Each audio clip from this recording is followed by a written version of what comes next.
Photo location: Beara Peninsula, north coast of Bantry Bay, West Cork. A search in Google for Sandmount Beach will find the spot. Looking out at this peaceful scene today, you could be forgiven for thinking that this bay was ever a benign, quiet place, remote from the centre of great events.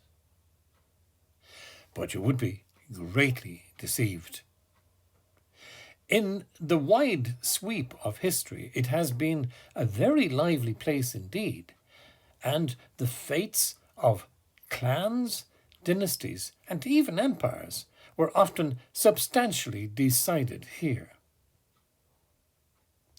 In the beginning, in our prehistory, in the wake of the melting glaciers that gouged out this fjord, the teeming waters and abundant shellfish drew in the first Stone Age peoples.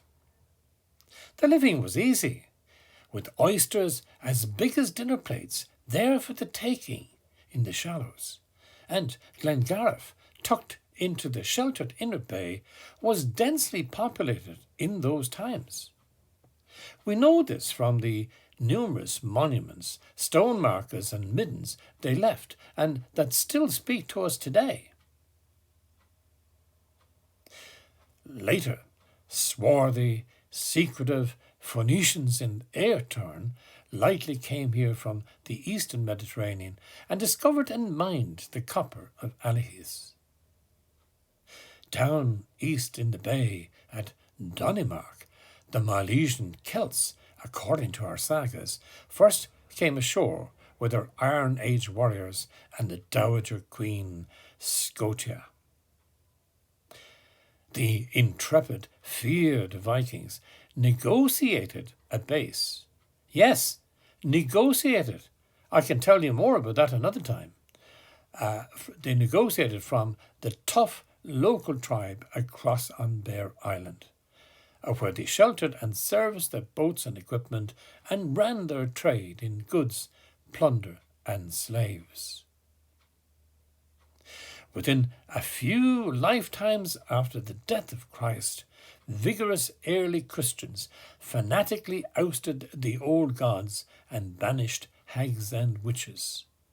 Soon, monasteries and prelates, when not engaged in their scriptoria, crafting sumptuous vellum manuscripts, spilled much blood on these shores in their internecine territorial conflicts. The ambitious armoured Normans, while not much in evidence in this region, invaded the fertile central lands of Ireland and drove out the indigenes, including the O'Sullivans, the one-eyed, from South Tipperary. The latter tribe migrated down to these shores and dispossessed the indigenes here. And coming into the later Middle Ages, Spanish, French and other invaders left blood, bones and wrecks all over the Bantry hinterland and sea.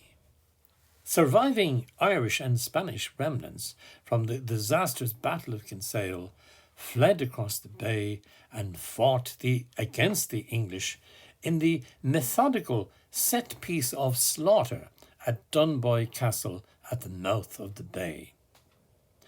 The chieftain, O'Sullivan Bear, with his supporters, including my ancestor, Sean Cahach O'Crohur Curie, their cattle, chattels, and great chests of Philip II's doubloons were all gathered together in a remote glen in the Caha Mountains, to the left of this scene. The epic march left from there and battled its gory way to Leitrim, from where the survivors got to the sanctuary of Spain. Spain, the first superpower, lamenting the failure of its first armada against the heretic Elizabeth I, and now the second, looked on in dismay at the rise of English land and sea power. However, a few score years later, in 1689, another European power, France, checked the English in, quote, the greatest sea battle fought in Irish waters, end of quote. It was played out here, close to the shores of the Sheep's Head Peninsula. The French arguably won by a small head. Just over 100 years later, Napoleon, persuaded by the aristocratic wolf tone, sent a powerful armada to Bantry Bay. If it had landed, it would have completely upended European geopolitics, but fatal to Irish ambitions, the fleet was forced into retreat by the English wind, a gale that unprecedentedly blew from the east for almost a month. The fright of this impelled the English to turn Bear Island into a fortress with great redoubts, cannons, fortifications, and Martello towers. By the First World War, the guns there were upgraded to the largest caliber shore batteries in Ireland. They protected the large warships of the Royal Navy and later the convoys and navy of the United States in the sheltered anchorage of Beara Sound. The Great War was hardly over when we started our own. The hills and valleys of our peninsulae here in the southwest of the rebel county echoed with gunfire and bombs during our War of Independence against the British Empire. The ensuing tragic Civil War left not just many dead, but families and communities torn apart. 8 years before I was born, the English, finally giving up the treaty ports, were shipped off Bear Island and, abandoning their mainland stores and homes, were trucked away back to Britain. The terrible flotsam of the Battle of the Atlantic, including the bodies of local merchant seamen, fetched up on these shores. There are stories, too, of German submarines making clandestine visits, trading diesel for potatoes, poutine, fresh water, chocolate, and nylons.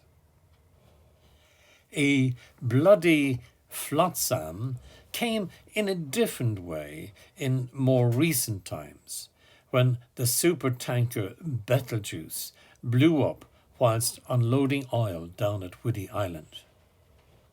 Those that saw it said it was like a nuclear explosion, with clouds and flames surging to beyond 3,000 feet.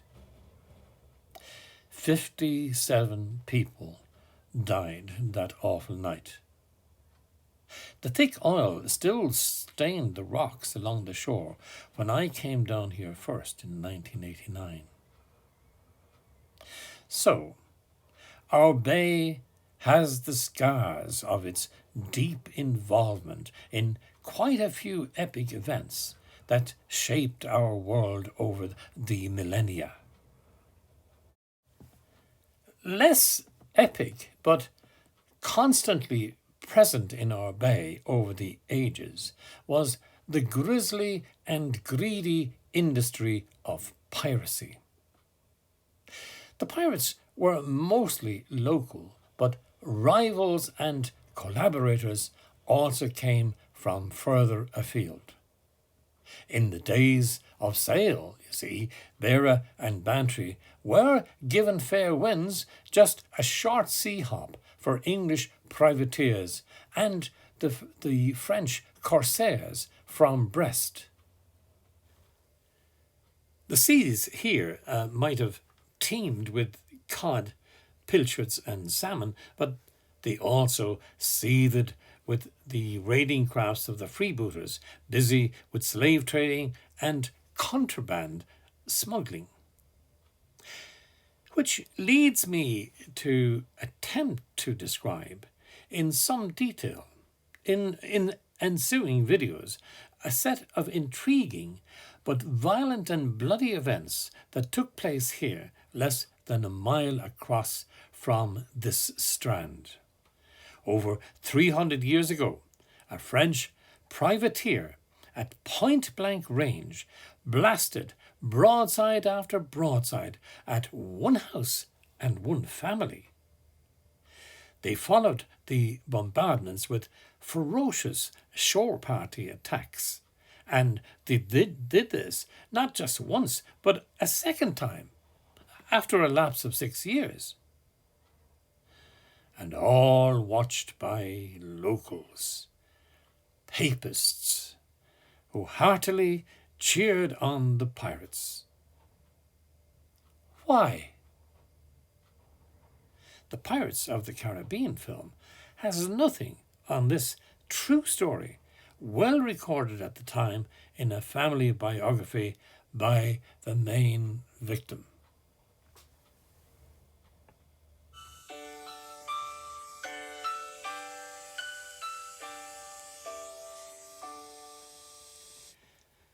As I'm sitting all alone in the gloaming, it might have been but yesterday that we watched the fisher sails all homing, till the little herring fleet at anchor lay. Then the fisher gals, with baskets swinging, came running down the old stone way. Every lassie to her sailor lad was singing,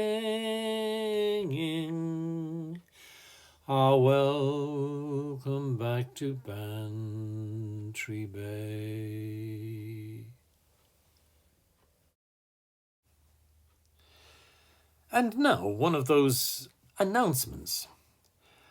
It would be a great help to me if you pressed the subscribe button underneath the video on whatever device you're looking at. And then also to press the bell button beside it. And on top of that, all I would say is thank you very much for listening, watching, and I look forward to comments. I try to answer all comments. Thank you.